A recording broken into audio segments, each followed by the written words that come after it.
இனிய வணக்கங்க. நான் உங்கள் சிவன்மலை ஜோதிடர் தாரா மகேஷ்குமார் பேசுகிறேன். இன்றைக்கி என்ன பேசலாம் அப்படின்னு பார்த்தீங்கன்னா, வளர்வரையில் பிறந்தவங்களாம் வளர்ந்துட்டு இருக்கிறாங்க, தேய்வரையில் பிறந்தவங்களாம் தேஞ்சிட்டு இருக்கிறாங்க. இது எப்படி அப்படிங்கிறதுக்கான ஒரு ஆராய்ச்சியான ஒரு வீடியோ. ஸோ உங்களுக்கு இந்த வீடியோ ஒரு பயனுள்ளதாக இருக்கும் அப்படிங்கிறத தான் இன்றைக்கி நம்ம பேச போகிறோம். வளர்வரையும் தேய்வரையும் ஒரு மனிதனுக்கு எந்த அளவுக்கு முக்கியமானது அப்படிங்கிறது, தேய்வரையில் பிறந்தவங்க பாருங்க, ஒரு குறிப்பிட்ட காலகட்டங்கள் வரைக்கும் ஒரு கஷ்டங்கள் வரும். அதுக்கப்புறம் தேய்வரை நோக்கி அவங்களுக்கு பிரச்சனை தீர்ந்துக்கிட்டே இருக்கும். அதே மாதிரி பாருங்கள், வளர்வரையில் பிறந்தவங்க பாருங்கள், ஒரு குறிப்பிட்ட வயசு வரைக்கும் வளர்ந்துட்டே இருப்பாங்க. அதுக்கப்புறம் என்ன செஞ்சுருவாங்க, தேஞ்சிக்கிட்டே இருக்கும். இதை நம்ம ஆராய்ச்சி பண்ணி பார்க்கும்போது நீங்கள் கேட்டிங்கன்னா, சந்திரன் தான் அந்த வளர்வரையும் தேய்வரையும் சொல்லக்கூடிய ஒரு கிரகம். இதில் லக்னத்திலேயே அந்த சந்திரன் இருந்தான்னு வச்சுக்கங்களேன், தேய்வரையாக இருக்குன்னு ஜாதகருடைய எண்ணங்கள் வளர்கிற மாதிரி வளர்ந்து அது ஒரு தேய்வரையாக கொண்டு வந்துருக்குது. அனுபவத்தில் பார்த்த ஜாதகங்க. ஒருத்தர் தேய்வரையில் பிறந்திருக்கிறாரு. இப்போ உதாரணத்துக்கு பார்த்தீங்கன்னா, மேச ராசி மேச லக்னம், அவர் தேய்வரையில் பிறந்திருக்கிறார். அப்போ என்ன அர்த்தம், லக்னத்தில் சந்திரன்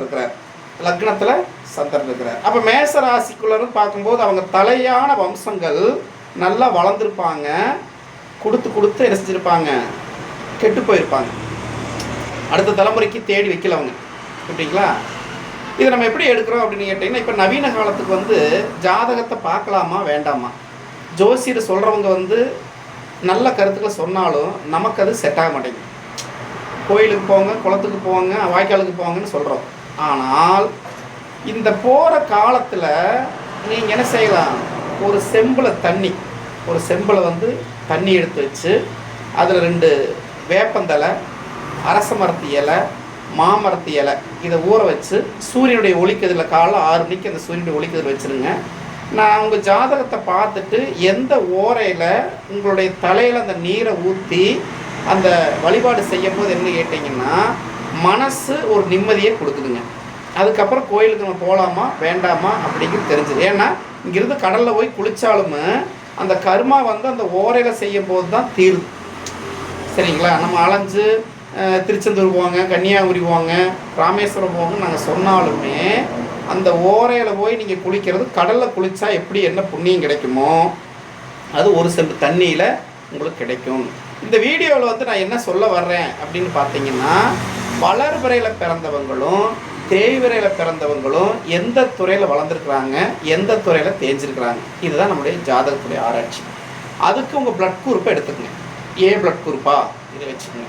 அந்த ஏ பிளட் குரூப் பார்த்தீங்கன்னா, அந்த ஒளி பொருந்திய இருக்கக்கூடிய ராசிகள், அதாவது 1, 5, 9 இந்த இடங்களில் உங்கள் பிளட் குரூப் இருந்து அது குரு பகவானுடைய ஒளிக்கதிர் படுமையானால் நீங்கள் தேய்வரையில் பிறந்தாலும் இந்த நாட்டுக்கு, இந்த வீட்டுக்கு ஒரு சேவை செய்து ஒரு மகானை போல வளருவீர்கள் அப்படிங்கிறது உங்கள் முன்னோர்கள் செஞ்சு வச்சுருக்கிற ஃபிக்ஸ்டு டெபாசிட்.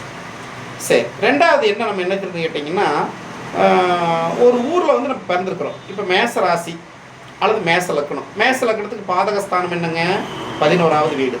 11வது வீடுனா அது எந்த மாவட்டமாக இருக்கும், அந்த மாவட்டத்தில் என்னென்ன நபர்கள் இருப்பாங்க, அந்த நண்பர்களோட சேர்ந்தீங்கன்னா ஒரு தீவினையில் ஒரு நெகட்டிவான சம்பவங்கள், ஒரு உயிர் சேதங்களை கொடுக்குது. நான் சொல்கிறது கரெக்டாக புரிஞ்சுக்குங்க.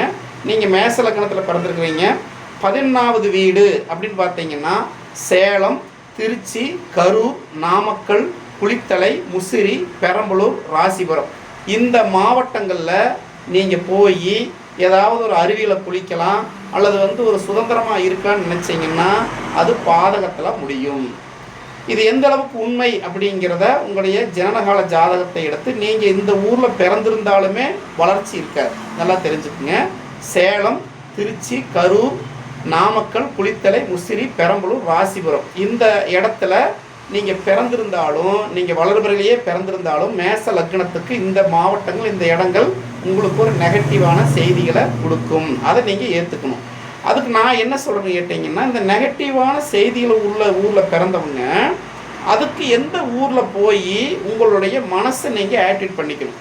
அங்கே போய் அந்த நண்பர்களோடவோ அங்கே இருக்கிறவங்களுடைய உறவுகளையோ நீங்கள் தொழில் செஞ்சீங்கன்னா என்னாகும், வருமானங்கள் பெருகும் அப்படிங்கிறத நம்ம ஆராய்ச்சி வச்சுருக்கிறோம். என்னோடய வீடியோவில் பார்த்தீங்கன்னா ஒரு விசித்திரமாக இருக்கும். கொஞ்சம் பார்க்கத்தான் உங்களுக்கு பிடிக்கும். பாரத்தில் பார்க்கும்போது கொஞ்சம் கஷ்டமாக தான் இருக்கும். போக போக என்ன ஆகும், நான் என்ன செய்தி சொல்கிறேன், நான் எப்படி வளர்ந்துட்டு இருக்கிறேங்கிற விஷயத்த நான் உங்களுக்கு சொல்ல போகிறோம். 20 ஆண்டு காலம் ஆச்சுங்க நான் ஜோதிடத்துறைக்கு வந்து.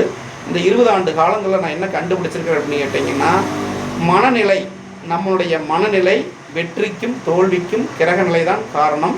கட்டத்தை கட்டுப்பட்டு நடக்கணும்.